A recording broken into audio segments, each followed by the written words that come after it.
why do you think that our government could be involved in this evidence? Listen, when the Warren Commission, obviously, which was run by Alan Dulles, who was the head of the CIA, who my uncle fired, found that it was a lone shooter, which was Lee Harvey Oswald. But when Congress, a congressional committee, reinvestigated between 1977 and 1979 the House Select Assassinations Committee, they concluded, and they saw a lot more documentation and had a lot more witnesses than the Warren Commission ever saw.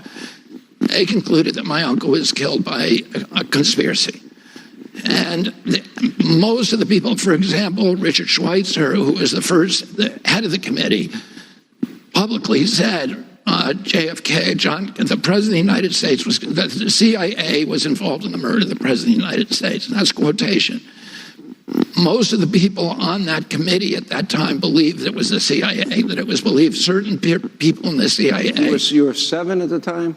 7 or 8? I was 10 when my uncle was killed. I was 14 when my father was killed. And today there is overwhelming evidence. I mean, in fact, why don't the government needs to release all of the files on it and let be transparent. Let us see the information. Yeah, well, that's a good question. There's still, the law requires, there's a law that requires that all of the records of John Kennedy's assassination be released to the public 10 years ago. So they're still holding 5,000 documents. President Biden promised when he was elected that he was going to release those documents. President Trump promised that he would, but the CIA doesn't want them to. And so the question that I think Americans have a right to ask, including members of, my father and uncle's family, is why not? What is it that you don't want to see 60 years later? And by the way, the last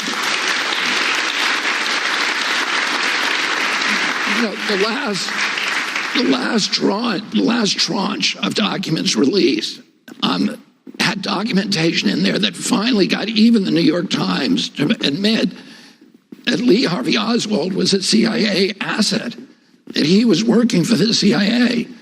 So, in America, if the Warren Commission had known that back in 1964, they would have had a very different time.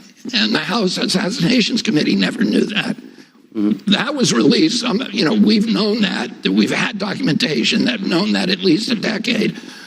But some of that documentation became overwhelming in this last tranche. And finally, the mainstream media acknowledged that, he had this relationship with the CIA going back to 1957 or 1958.